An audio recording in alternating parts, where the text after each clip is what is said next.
একদিকে যখন festive season চলছে, এর পাশাপাশি ভোটের দামামাও কিন্তু বেজে গিয়েছে, কারণ একে অপরের দিকে তীর শানাতে পুরো বিঁধছেন।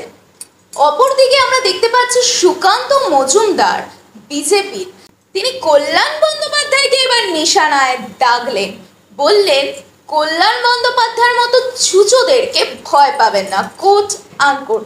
দেখে নেব। কল্যাণ ব্যানার্জির মতো ছুঁচোদেরকে ভয় পাবেন না, এদের মারিয়ে যেতে হয়। কালকে এত বড় বড় কথা বললো সে সুকান্ত মজুমদার, এসে ভাষণ দিয়ে আর বেরোতে দেবো না, এত দম। কল্যাণ কল্যাণ ডাক পারি, কল্যাণ গেল কার বাড়ি, আই কল্যাণ দেখে যা বিজেপির ক্ষমতা। কি হলো আপনার? ফুস। আমার কর্মীরা আজকে ঝান্ডাও এনেছে, তার সাথে ডান্ডাও এনেছে।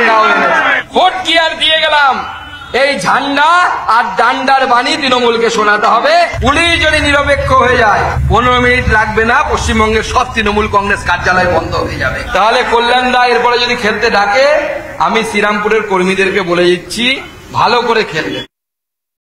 কম চান না কল্যাণ বন্দ্যোপাধ্যায় তৃণমূলের পক্ষ থেকে। তিনি কি উত্তর দিলেন জানেন? তিনি দিলেন খ্যাপা শিয়ালের মতো, আমি তো ওর মতো এদিক ওদিক ঘুরে বেড়াবো না। দেখে নেব। আমি তো ওর মতো বেকার লোক নই যে যখন তখন যেখানে সেখানে ঘুরে বেড়াবো, খ্যাপা শিয়ালের মতো ঘুরে বেড়াচ্ছি। আমি আবার বলছি, SIR থেকে নাম কেটে দিয়ে ও CISF CRPF নিয়ে এসে শ্রীরামপুর পার্লামেন্টে একটা মানুষকে গুলি করে মারুক, সুকান্ত মজুমদারকে বাড়ি ফিরে যেতে দেব না।